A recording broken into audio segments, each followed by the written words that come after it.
마태복음 5장 1절에서 12절 말씀입니다. 마태복음 5장 1절에서 12절 말씀입니다.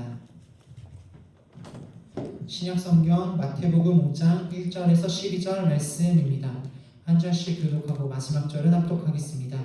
예수께서 무리를 보시고 산에 올라가 앉으시니 제자들이 나아온지라 이분들을 감춰 이르시되 심령이 가난한 자는 복이 있나니 천국이 그들의 것이며 애통하는 자는 복이 있나니 그들이 위로를 받을 것이며 온유한 자는 복이 있나니 그들이 땅을 기업으로 받을 것이며 위에 줄이고 목마른 자는 복이 있나니 그들을 배부를 것이며 긍휼히 여기는 자는 복이 있나니 그들이 긍휼히 여김을 받을 것이며 마음이 촉촉한 자는 복이 있나니 그들이 하나님을 볼 것이며 화평케 하는 자는 복이 있나니 그들이 하나님의 아들이라 일컬음을 받을 것이요 그를 위하여 박해를 받는 자는 복이 있나니 천국이 그들의 것이라.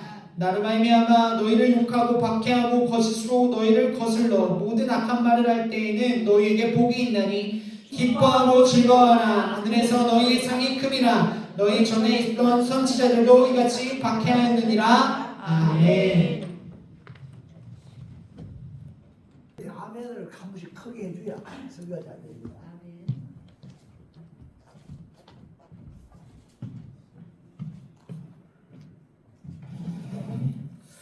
먼저 말씀 전하기 전에 같이 헌금 축복하는 기도를 시작으로 말씀 전하겠습니다. 아빠 하나님 감사합니다. 진실로 우리 사랑하시고 우리에게 모든 것 되어주시며 우리의 아버지로 당신의 나라, 당신의 유업을 당신의 자녀된 우리에게 있게 하시며 당신의 일을 이 땅 가운데 그 구원과 구속의 복음을 전하게 하시는 그 선한 일을 하는 동역자로 또한 불러주심에 감사드립니다. 이곳에 나올 때 우리가 주님 앞에 공급하신 하나님, 아버지 되신 하나님, 우리를 이끄신 하나님, 당신의 그 모든 보호하심과 또 사랑에 감사함으로 재물을 가져왔습니다. 가져올 수 있도록 우리에게 공급하여 주신 것과 또한 건강을 주신 것과 새날을 주신 것과 안전을 허락하여 주신 것을 감사드립니다. 주님, 진실로 홀로 영광 받아주시고 이 재물들이 하나님의 나라에 확장되는 것에 쓰임받을 수 있도록 진실로 우리 각 가정에 각 손길 위에 하나님의 마음과 생각과 사고와 온전케 충만케 하시는 주님의 부요함, 그 형통함이 흘러 넘칠 것을 주님의 갚아주시는 또 상급 주시는 그 귀한 날들이 증가되도록 이 시간 예수 그리스도의 이름으로 축복하고 선포합니다.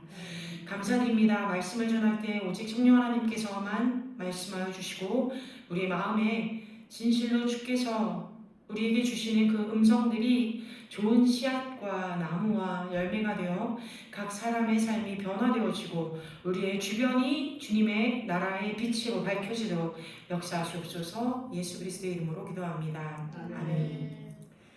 네, 저희가 계속해서 팔복 시리즈 하고 있는데 오늘 두 번째 날이죠.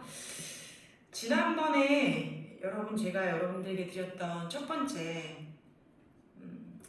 무리를 보시고 산에 올라 앉으시니 하시고 나서 가난한 자들에게 주님이 주시는 복에 대해서 말씀드렸는데 기억하고 계신지 모르겠어요. 복습을 하려고 하는 건 아닙니다. 길기 때문에. 그런데 잠깐 터치업을 하자면 일단 예수님께서 이 하르라고 하는 산에 올라 앉으시리라고 하신 이유는 마치 모세가 시내 산에 올라가서 하나님의 말씀을 받는 장면을 연상케 하는 그런 부분이었어요. 그래서 하나님의 나라, 하나님의 가장 근본되는 원리를 이 제자들에게 또는 주님을 따르는 백성들에게 전달해 주시려고 이곳에서 말씀을 전하고 계시다. 또 우리가 지금 계속해서 말하고 있는 최고의 행복, 최상급의 복이라고 쓰인 마카리오스라는 단어가 히브리인들이 말하는 복, 아쉘과는 조금의 차이가 있다고 말씀을 드렸죠. 아쉘가 뜻하는 것은요, 일반적인 복이 아니고요. 어떤 일반적인 복? 우리가 흔히 생각하는 물질적인 복이 아니라 이 삶에서 얻어야 할 가장 중요한 가치이다. 또 우리가 살아갈 때 제일 명예로운 가치, 그것이 무엇인가? 이것이 바로 우리에게 복이다라고 성경에서는 우리를 가르치고 있습니다. 그리고 이 복이라는 것은요, 언제나 현재, present, right now, 그죠? 지금이라는 시간 개념과 연결되어 있다라고 말씀을 드렸어요. 그래서 여러분들이 이것을 계속해서 기억하시면서 오늘 제가 나누고 싶은 이 두 번째, 애통하는 자는 복이 있나니 그들이 위로를 받을 것이며 같이 가겠습니다. 자, 고대 히브리인들의 장례법에는요, 사람이 죽었을 때 곡하는 기간을 네 부분으로 분류하였어요.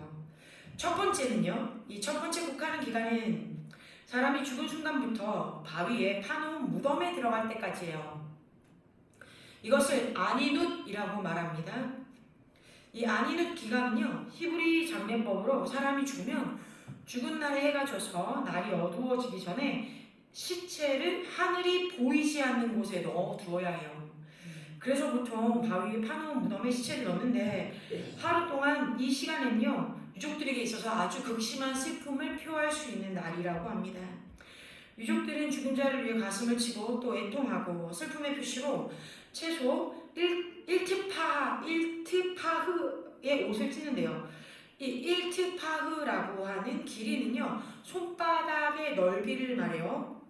이 정도의 옷을 찢습니다. 우리가 성경을 볼 때도 그들이 옷을 찢고 애통하며 라는 표현이 많이 있죠. 극심한 고통, 애통, 많은 슬픔, 이런 것들을 표현할 때, 또는 회개하는 심령, 내 마음을 찢습니다 할 때 대신해서 옷을 찢죠. 같은 의미로 보여주고 있는 거예요. 근데 이 하루는요, 죽은 자를 위해 하나님께 기도하면서 자신의 슬픔을 안정시키는데, 이 기간에는 그 어느 누구의 위로도 유족들은 받지 않습니다. 온전히 자기 마음을 하나님께만 올려드리는 기간이에요. 근데 우리나라의 장례와는 좀 많은 차이가 있죠, 확실히. 저도 장례를, 이제 어머니 장례를 치러보고 나니까 알았는데, 물론 다른 장례는 이전에 많이 가봤지만, 우리나라 전통 예법에 있어서는 이 울고 애곡하는 게 분명히 필요한데, 이게 지금 하나님의 백성인 이스라엘 백성들이 했던 것이잖아요. 물론 우리는 신약 이후에 성령 시대에 사는 사람들로서 돌아가신 분이 천국에 들어가신 것을 감사합니다. 감사하고 기뻐해요. 저희도 그렇게 했죠. 그런데 분명히 적어도 하루 기간 동안에는 우리 모두가 유족으로서 충분히 하나님 앞에 애곡하고 슬퍼하는 시간을 갖는 것이 맞았었구나 라는 거예요. 보통 장례를 하면 어때요? 손님 맞는데 너무 바빠요. 누가 오시면 유족들이 막 가서 인사하고 그 자리를 지켜야 되고, 솔직히 제가 볼 때는요, 이게 너무 불가피했다고 생각해요. 너무 불가피하고 오히려 바르지 않았다고 생각해요. 왜냐면 오시는 분들은 유족들에게 슬픔을 애통해하면서 너무 안 됐습니다, 이런 위로를 해주기 위해서 오는 그런 모습일 텐데, 이게 언제나 그 유족들이 가서 사진 앞에 서가지고 일렬로 서서 오신 분은 안녕하세요, 네 감사합니다, 뭐 아니면 아이고 이런 거를 믿지 않는 사람들한테 하죠.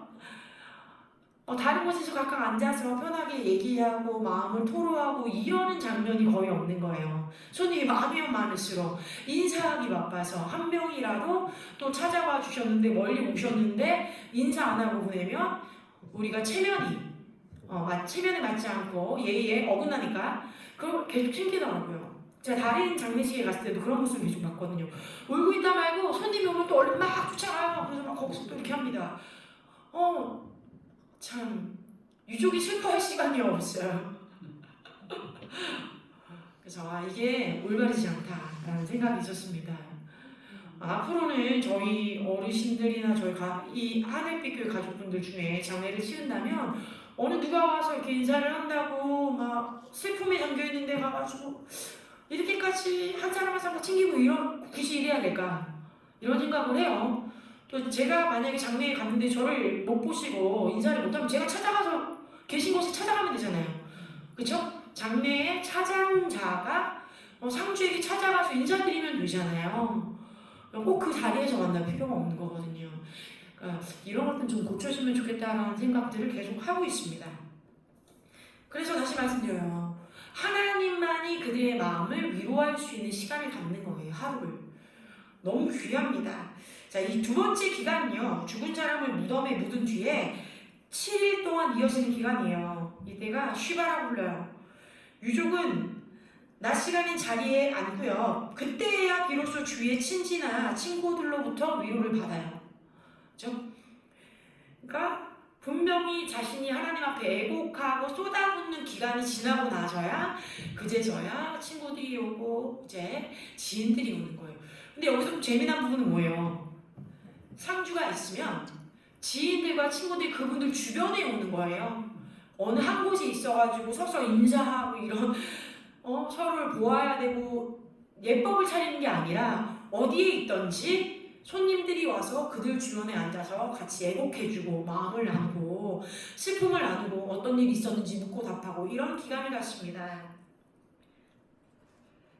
자, 그런데 좀 재미난 부분은 당시 이때의 공동체 사회의 의무적인 일들에서 이 쉬바 기간을 맛보는 자는요 제외되는 일들이 많았습니다.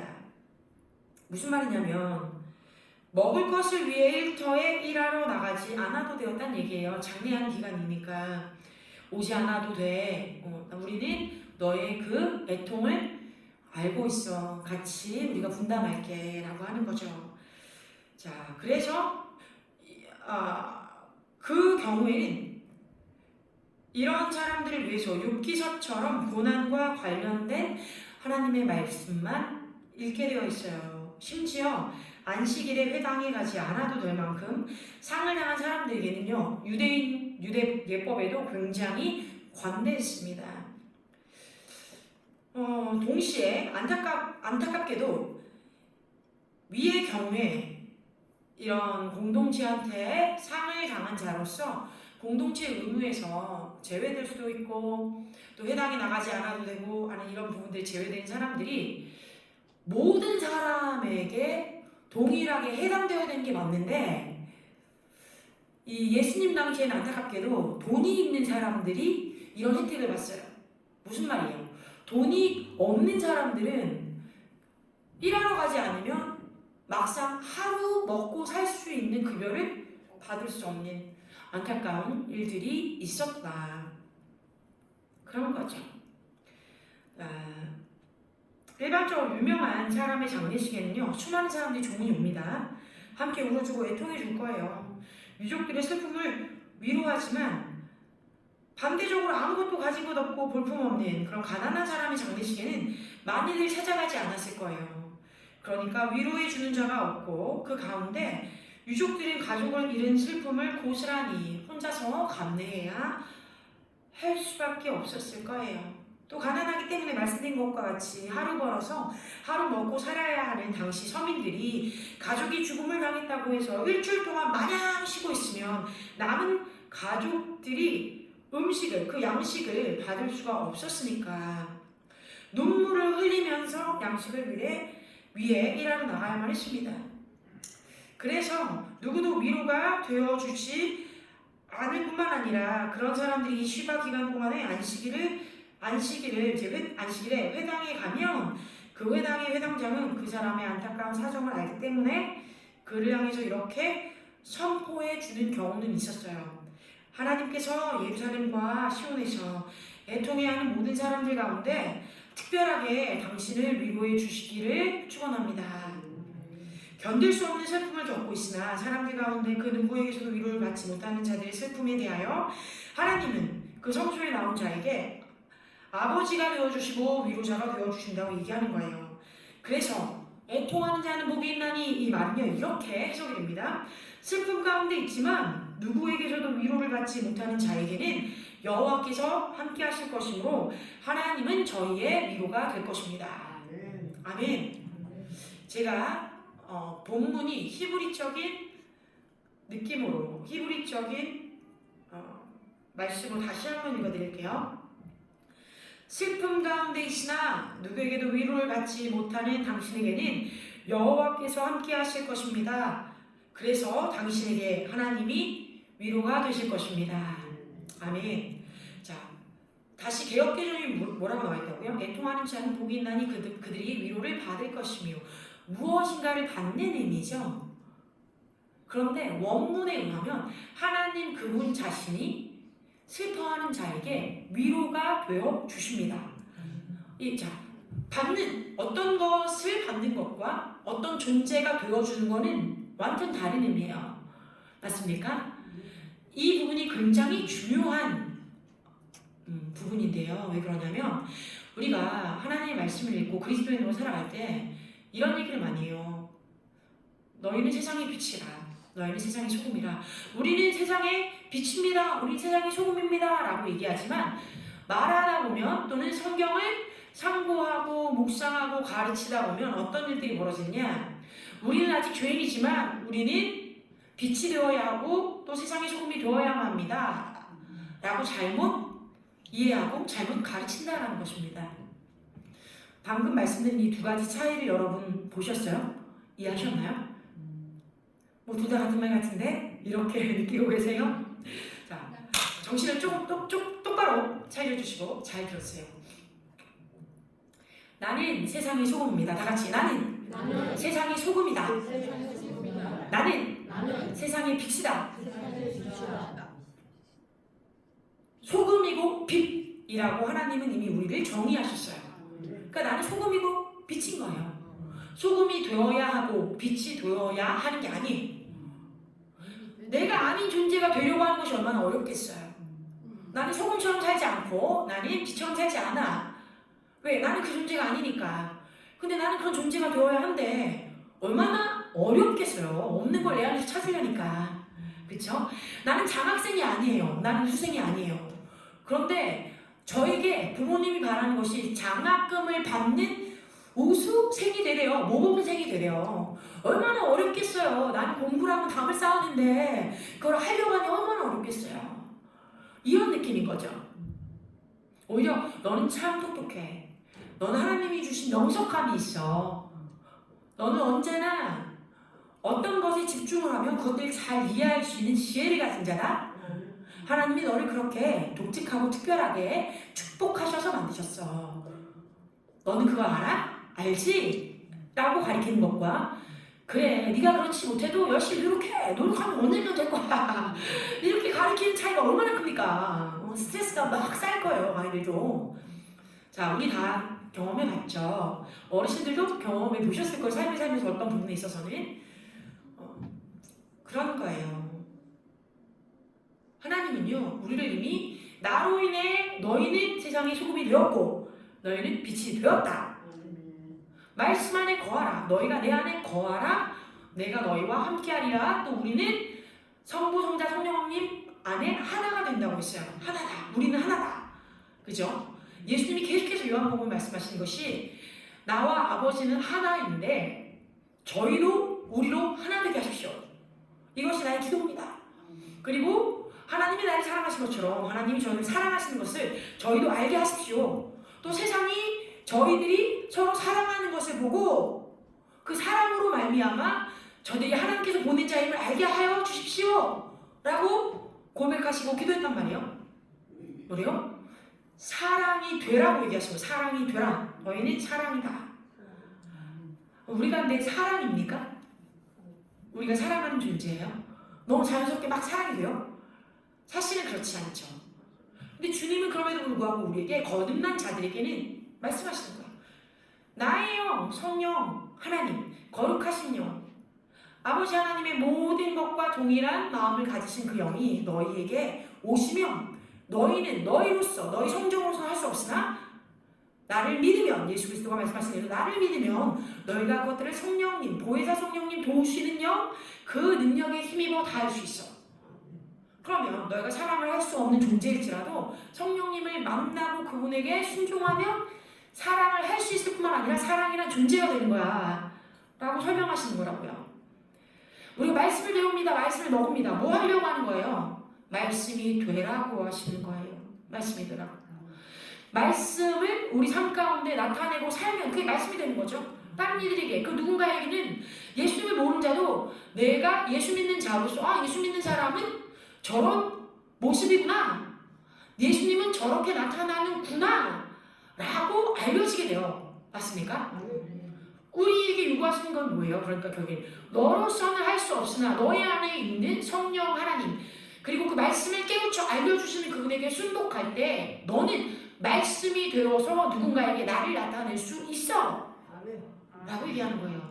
또 말씀하십니다. 너희는 그리스도의 향기라. 아멘. 향기가 되어라 아니에요. 열심히 노력해서 향기가 되어야 돼. 너 아직 구정물 냄새가 나거나 시궁창 냄새가 나. 너무 더러워. 그런데 좀 노력을 해봐. 그러면 향기가 될 수 있어. 이렇게 얘기하실 게 아니라는 거예요. 하나님은 적극적으로 말씀하십니다. 너희는 그리스도의 향기다. 이미 우리가 미래적인 시점에서 내가 어느 날은 주님의 향기처럼 아름답게 살아갈 수 있겠지 라고 늘 생각하는 그런 버릇이 있는데 하나님은 이렇게 얘기하시는 거예요. 아니 너는 지금 이미 하나님의 향기야. 그것이 진짜 축복의 개념입니다. 하나님은 너는 축복이야. 너는 위로야. 너는 사랑이야. 너는 말씀이야. 너는 빛이야 소금이야 라고 계속 우리에게 말해요. 왜 그런 거죠? 반복적인 것입니다. 나라는 존재 자체가 할 수 없으나 주님이 나를 바꾸셨기 때문에 내 안에 계신 성령님이 나를 강권하셔서 바꾸고 계시기 때문에 내가 그분을 믿으면 예수님 감사합니다. 성령님을 보내주셨습니다. 나라는 존재, 우리라는 존재는 그렇게 할 수 없어요. 알아요. 너무 힘들어요. 내 사고가 아직 그리스도의 사고, 그리스도의 마음으로 온전히 변화되지 않은 상태이기 때문에 그런 존재가 되는 게 나로서는 어려워요. 그런데 말씀에 의거하여 말씀을 내가 믿습니다. 의지합니다. 순종합니다. 나는 당신이 말한 그 존재가 맞습니다. 하는 거예요. 주님은 우리에게 그것을 요구하십니다. 우리 믿으면 돼요. 내가 믿는 것이 내 안에서 나타나기 때문입니다. 다시 말하면 이 썩을, 이 죄인, 넌 아무 쓸모없어 라고 자신을 계속 탓하고 정죄하고 있으면 뭐예요? 그 마음이 계속 차고 그 생각이 나를 사로잡아 원수가 좋아하는 거짓말에 동의하고 손잡아서 진짜 그게 묵상되니까 묵상되는 게 내 삶에서 나와요. 우울해져요. 끊임없이 우울해져요. 화가 나요. 너무 짜증나요. 그럼 뭐예요? 짜증 섞인 말을 할 것이고 화가 나는 말을 할 것이고 계속 그럽니다. 저에게도 하는 말이에요. 저도 짜증이고 화가 나고 우울할 때가 있을 때 저도 모르게 막 그래요. 그리고 나면 바로 후회해요. 내가 왜 그랬을까? 그쵸? 상황을 바라보고 있기 때문에 그런 거죠. 상황을. 근데 상황이 아니라 내 안에 계신 성령님을 계속해서 내가 찾고 바라고 들으려고 노력하고 기다리고 교제하며 말씀을 읽고 묵상하고 소리내어 그것을 선포하면 어떨까요? 내가 먹은 것이 내 안에서 나와서 그것이 나라는 존재를 만듭니다. 아멘. 그래서 주님 말하는 거예요. 나는 위로를 주는 존재일 뿐만 아니라 위로 자체야. 너희도 내 안에 있으면 누군가에게 위로 자체가 될 수 있어. 할렐루야. 우리 서로에게 좀 손을 뻗으면서 하나님 안에 당신은 나에게 위로가 되어주셨습니다. 아멘. 네, 그죠? 한 번 더. 하나님 안에 당신은 나에게 기쁨이 되어주셨습니다. 감사합니다. 네, 그죠? 그렇습니다. 자, 이제 세 번째, 온유한 자는 복이 있나니 그들이 땅을 기업으로 받을 것이며 라고 마태복음 5장 5절에 나와 있습니다. 자, 이 말씀은요 시편 37편을 모티브로 하신 말씀이에요. 특별히 불의한 자의 폭행과 불공평한 탈취에 대하여 참고 견디고 하나님의 주권을 잠잠히 기다리는 자에게 베풀어질 복이 어떤 것인가 언급하는 부분인데요. 헬라어로는 온유라고 표현된 이 단어가 프라우스예요. 다 같이 해볼까요? 프라우스. 이 의미는요 온순하다, 착하다, 순하다라는 뜻을 가지고 있습니다. 우리가 보통 이렇게 생각을 해요. 보통. 그런데 주님은요 히브리어에서 이 온유란 단어를 또 다르게 정의내시고 말씀해 주세요. 온유라는 이 단어는 히브리 언어로 아나라는 단어를 기본형으로 해요. 해볼게요. 아나. 무슨 사투리 같죠? 네 그거 아나. 네, 아나 같아요. 우리나라 말은 참 재밌습니다. 히브리어인데 마치 우리나라 말이 될 것 같아요. 어딘가를 쓰면 나와요. 그래서 그 아나 뭐 제가 맞게 하는지 모르겠지만, 근데 이 아나라는 히브리어는요, 본래 뜻이 고난당하다, 굴복하다, 누르다, 자기를 낮추다, 괴롭히다라는 뜻이 있습니다. 이게 온유하다라는 말이라고요? 전혀 다르죠. 우리가 생각하는 개념이랑 전혀 다르죠. 저희는 여지껏 온순하다, 착하다 이런 의미의 헬라어적인 의미로 온유하다를 가지고 있었어요. 그런데 예수님께서 그 당시에 있는 다 자신을 따르는 이 히브리, 즉 유대인들에게 말씀하시는 개념은 히브리적 개념을 가지고 말씀하셨다는 거예요. 너희는 온유한 자가 되어야 돼. 그런데 그 온유한 자는 말이다. 그들은 알았어요. 들으면서 내가 고난당하고 굴복되어지고 눌림을 당하고 나 스스로를 낮추고 괴롭힘을 받는 고난을 당하는 사람이라는 의미구나. 그런데 이런 사람이 복이 있다고 얘기하시는구나 하는 거예요. 정말 예수님은 그 당시에 진보적인 사상을 갖고 계신 분이었습니다. 할렐루야. 그죠? 바른 진보는요, 예수님과 같은 마음을 지닌 사람이 바른 진보예요. 현재 우리나라에 또는 이 세상에 어떤 바른 진보가 있습니까? 아무도 없어요. 흔히 말하는 진보적인 사람들, 진보 성향인 사람들, 또는 레프티스트, 또는 좌파라고 표현하는 사람들이요, 자신들이 스스로 정의 내리고 있는 이 진보, 즉 예수 그리스도와 같은 그런 진짜 약한 자들 뿐만 아니라 하나님 앞에서 의롭고 고난받고 또한 주님의 마음을 가지고자 노력하는 그런 사람들을 향해 있는 마음과는 전혀 다른 형태의 진보를 주창하고 있는 거예요. 깨달아 알아야 합니다. 진짜 이 땅에 최고의 바른 진보적인 사람은 예수 그리스도셨어요. 그 이전도 그 이유도 없어요. 할렐루야. 왜냐하면 예수님은 하나님의 말씀을 덤복시키려고 했던 것이 아니라 하나님의 말씀을 온전히 완성시키고 그 올바름을 보여주시려고 했던 분이기 때문입니다. 아멘. 자, 그렇다면 이 히브리적 개념의 온유한 사람, 아나빔은 어떤 사람이었을까? 고대 히브리인들의 토지법에는요, 같은 이스라엘 백성들의 토지를 빼앗을 수 없었어요. 그런데 현실의 삶에서는 힘없고 가난한 사람들이 그들의 생계수단이 되는 땅과 가축들을 빼앗기는 경우가 사실은 비일비재했다고 해요. 그래서 바로 그 땅을 경작해서 먹고 살아야 하는 가난한 자들 입장에서는요, 온유한 마음을 가짐으로 어떻게 고난당하고 굴복되고 괴롭힘을 당하고 하는 이런 마음을 가짐으로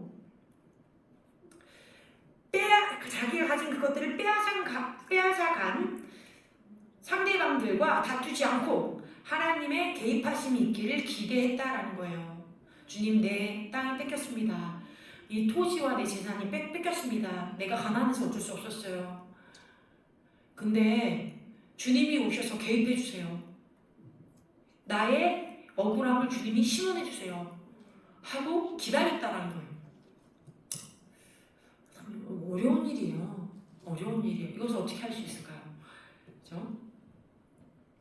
주님 말씀하십니다. 시편 37편 1절에서 10절까지는요. 불의한 자들이 악을 행하는 것을 통해 화를 내지 말고 질투하지 말고 하나님의 개입하심을 기다리라 라고 말합니다. 그리고 나면 11, 29, 34절에 계속해서 반복되는 것이 너희는 땅을 차지하게 되리라 라고 분명하게 말씀해 주세요. 자, 시편 38편 11절에 히브리 직역을 가지고 말씀드리면 그 대신에 온유한 자들이 땅을 차지할 것이고 그들이 풍성한 평화 때문에 기뻐하게 될 것이다. 아멘. 온유한 자들이 땅을 차지할 것이고 온유한 자들은 풍성한 평화 때문에 기뻐하게 될 것이다. 굉장히 상반되는 말이에요. 고난받고 있고요. 무엇인가를 뺏겼고요. 계속해서 괴롭힘을 당하는 그 가난한 사람들 입장에서는 어떻게 그 마음에 풍성한 평화가 임할 수 있나요? 화가 나고 너무 분노가 끓을 거예요. 나한테 이렇게 하다니. 이 나쁜 놈들. 하나님이 그렇게 하지 말라고 했는데 지네들이 또 뺏어가? 많은 것들이 나한테 또 뺏어가? 부글부글 막 이럴 거예요. 그런데 주님은 말씀하세요. 나에게 말하라. 그죠? 나에게 나아오라. 나와 함께 있자. 내가 너희를 대신해서 개입하여 주리라. 너희의 입술로 죄를 짓지 말라. 내가 너희를 구속하여 주고 돌려주리라. 그럼 너희 마음에 평안이 충만하여 기뻐하리라. 근데 이 기뻐하는 건 뭐예요? 다 갚아주시니까 기뻐하는 거죠. 다 갚아주시니까. 아멘. 아멘. 그렇습니다. 혹여라도 우리 마음 가운데 누군가 나의 삶을 착취했거나 앗아갔거나 훔쳐갔거나 오용했거나 그랬다면 혹시 그들이 향한 마음에 미움이 있다면 그게 뭐 나의 형제자매일 수도 있을 것이요 이웃사람일 수도 있고 나의 지인일 수도 있고 나의 자녀일 수도 있고 부모님이실 수도 있어요. 그들을 용서해 주시길 바랍니다. 일단 용서해 주세요. 나로서는 할 수 없어도 주님께서 개입하여 주셔서 나에게 마음에 긍휼을 주세요. 그들을 용서합니다. 주님, 그리고 나는 그들을 축복합니다. 나는 온유한 자가 되기를 원합니다. 주님이 나를 온유한 자라고 부르셨습니다. 그럼 나는 잃어버린 것들을 다 찾을 뿐만 아니라 나는 그 땅을 되찾을 것이요 또 주님이 주신 평강으로 인해 기뻐할 것입니다. 라고 스스로에게도 선포해 주는 거예요. 주의 말씀을 선포해 주시기를 간절히 원합니다. 아멘.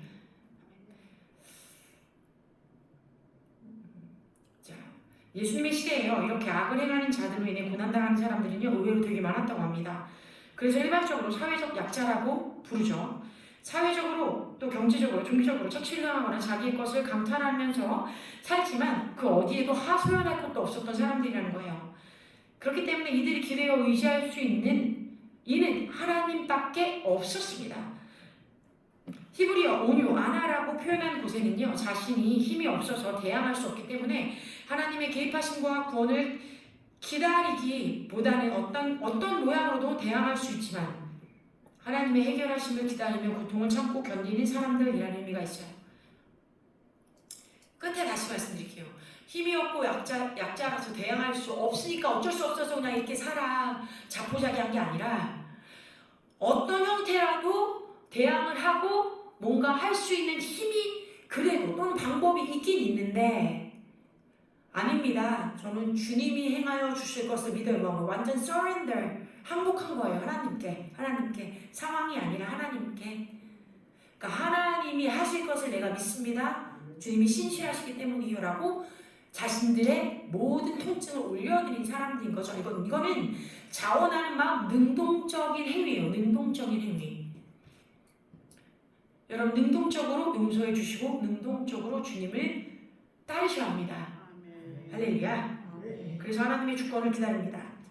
이렇게 온유함을 유지하는 자들 다 같이 이렇게 온유함을 유지하는 나 유지하는 우리에게는 여호와께서 함께 하시는 복이 있다. 그렇죠? 우리 모두에게는 여호와께서 함께 하시는 복이 있습니다. 고대 히브리인들이요 땅에 대해서 이 세상에 있는 모든 땅은 하나님이시다, 하나님의 것이다, 모든 땅의 주인은 하나님이시다 라고 생각했어요. 그 하나님께서 땅에 살고 있는 모든 사람들과 가족들에게 자신의 땅을 기업으로 나누어 주셔서 경작하여 생계를 유지하도록 설계하셨다라고 믿었습니다. 왜냐하면 물론 이것은 아담의 죄 이후에 하나님께서 저주를 내리신 내용 중에 하나이지만 창세기 3장 18절에서 19절에 의하면 땅이 너에게 가시덤불과 엉겅퀴를 낼 것이다. 너의 먹을 것은 밭의 채소인즉 네가 얼굴에 땀이 흘러야 식물을 먹고 필경은 흙으로 돌아가리니 그 속에 내가 취함을 입었음이라 너는 흙이니 흙으로 돌아갈 것이니라 하시니라 라고 말씀하셨기 때문에 각 사람이 경작해야 할 땅이 있어야만 이 땅에서 살 수 있고 또 생계를 유지할 수 있다라고 믿었다는 거예요. 물론 이 이후에는 이 축복에 대한 개념이 땅에 굉장히 많습니다. 그러나 기본적으로 결과적으로 말씀드리면 결과적으로는 땅을 경작하여 먹고 살 수 있는 이 세상에서의 땅은 이 세상에서 사람들이 살 수 있는 궁극적인 원동력이고 모든 땅의 주인이신 하나님께 우리가 마음을 내어드림으로 그 에너지를 받아 살 수 있게 되는 거예요. 다시 말해 땅이라는 건요 남의 것을 욕심내어 탈취하는 사람이 차지하는 것이 아닙니다. 자기 자신을 겸손하게 낮추고 욕심을 내지 않고 있으면 하나님이 개입하셔서 지배하고 기다리는 사람이 차지하게 된다라고 얘기하는 거예요. 마침내 이 온유한 사람은요, 땅을 생계의 유지로만 가지고 있는 게 아니라 그 기업으로 받게 됩니다. 승리하는 자가 기업을 받습니다. 유업을 받습니다. 그래서 그것을 받아 그 땅을 경작할 수 있어요. 그리고 그것에서 나는 식물을 통해 가족과 함께 먹고 살 수 있을 것뿐만 아니라 그곳에서 증가의 결실을 맺을 수 있게 됩니다. 따라서 온유함이란 하나님의 주권을 바라는 것이고 바라보는 것이므로 하나님의 백성으로서의 거룩한 태도입니다. 그래서 예수님께서 그 시대에 다른 랍비들이 주로 하던 말들이 이런 것이 있어요. 거룩은 온유함을 가져오게 하고 온유함은 죄에 대한 두려움을 갖게 한다. 예수님 시대의 랍비들도 이런 말을 했다고요? 같이 말할게요. 거룩은 너무 작습니다. 거룩은 온유함을 가져오고 온유함은 죄에 대한 두려움을 갖게 한다. 정말 맞는 말이죠. 자, 온유한 사람은요, 하나님을 두려워하는 거룩한 사람을 의미해요. 내가 누군가에게 눌리고 고난을 받고 나 스스로가 낮춰지고 무시당하는 그런 상황인데 내가 그 평정을 유지할 수 있는가? 왜냐하면 하나님의 개입하심을 난 너무 알고 있는 사람이어서 하나님의 주권을 온전히 기대하고 있는 사람이어서 평정을 유지할 수 있는 사람인가? 자, 여러분 두 가지예요. 잘 들으셔야 돼요. 내가 눌리고 있어요. 착취당하고 있어요. 고난을 받고 있어요. 낮아짐을 당하고 있어요. 근데 안에서 징후가 맨날 나와요. 화가 계속 나요. 그걸 제대로 풀지도 못해. 그 사람은 온유한 사람이 아니에요. 온유한 사람이 아니에요. 그 사람은. 우리나라식 표현은요, 그냥 바보 같은 사람인 거예요. 멍청한 사람이에요. 자기에게 주어진 것도 잘 갖고 있지 못하고 이걸 스튜어드 잘 운영하지도 못하고 빼앗기는 그냥 바보 같은 사람인 거예요. 그거는 이해되십니까? 근데 여기서 말하는 온유한 자는 뭐다? 내가 강압적으로 굴욕을 당하고 고통을 당하고 눌림을 당하고 빼앗김이 있고 겸손케 되어도 그 마음에 하나님을 향한 온전한 믿음이 있고 신뢰가 있으므로 하나님의 주권을 내가 온전히 믿습니다. 주님이 지금 당장 개입해 주실 거예요. 그리고 내가 나에게 인내를 요구하면 내가 그 인내를 가지고 주님을 기다리겠습니다. 왜? 주님을 행하실 거니까. 그래서 주님이 계속 올려드리는 그 마음을 내가 이런 상태입니다. 내가 이런 어려움이 있습니다. 저도 이런 것을 했습니다. 주님 아시죠? 다윗이 했던 것처럼. 그래서 그 마음에 그 사랑, 상대방을 향한 미움이 있는 것이 아니라 하나님께 다 내어 쏟고 하나님의 개입하심을 계속해서 외치고 또 오시기를 요구하고 선언함으로 말미암아 주님이 행하실 것입니다. 감사합니다. 라고 끝에는 감사와 찬양을 올려드리는 자, 그가 온유한 자예요. 그럼 그때 하나님의 개입하심이 나의 마음 가운데 평안이 되어지고 감사와 찬양이 올라간 그곳에 임하시는 것입니다. 이것이 진짜 온유한 자입니다. 할렐루야. 네, 그럼 온유한 우리 모두가 되기를 원합니다.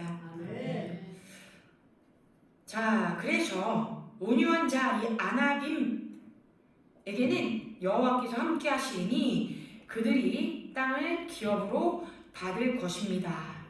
라고 말씀은 우리에게 대답해 주십니다. 함께 말하고 여기서 끝내겠습니다. 함께 선포해 주세요. 저 이후에 온유한 자와는 여호와께서 함께 하시리니 그들이 땅을 기업으로 받을 것이다. 자, 온유한 루디아와는 이렇게 하는 것입니다. 이제 온유한 자기 이름을 불러주세요. 지금보다는 좀 크게 얘기해 주셔야겠죠. 아직 온유한 자가 아닌 거를 깨달았으면 주여 나는 온유한 자가 되기를 원합니다. 온유한 자입니다. 하시고 하세요. 믿고 선포합니다. 시작. 온유한 자 루디아는 여호와께서 함께 하시리니 루디아는 땅을 기업으로 받는다. 아멘. 아멘. 자, 땅이라는 개념으로 이제 제가 말씀을 맞추면서 꼭 잊지 말아야 한 가지를 여러분들에게 더 말씀드립니다. 땅이라고 하는 개념에는요, 또 다른 성경적인 개념은 이 물리적인 땅이 아니라 사람의 마음을 의미하기도 합니다. 사람의 마음. 그래서 온유한 자는요, 사람의 마음을 얻습니다. 아멘. 우리가 주님 앞에 계속해서 낮아지고 겸손하고 고난이 있어도 인내하며 그런 온유한 자가 되면 다른 사람의 마음을 얻게 돼요. 신뢰를 얻게 돼요. 관계를 얻게 돼요. 그렇지 않나요? 늘상 화가 나 있고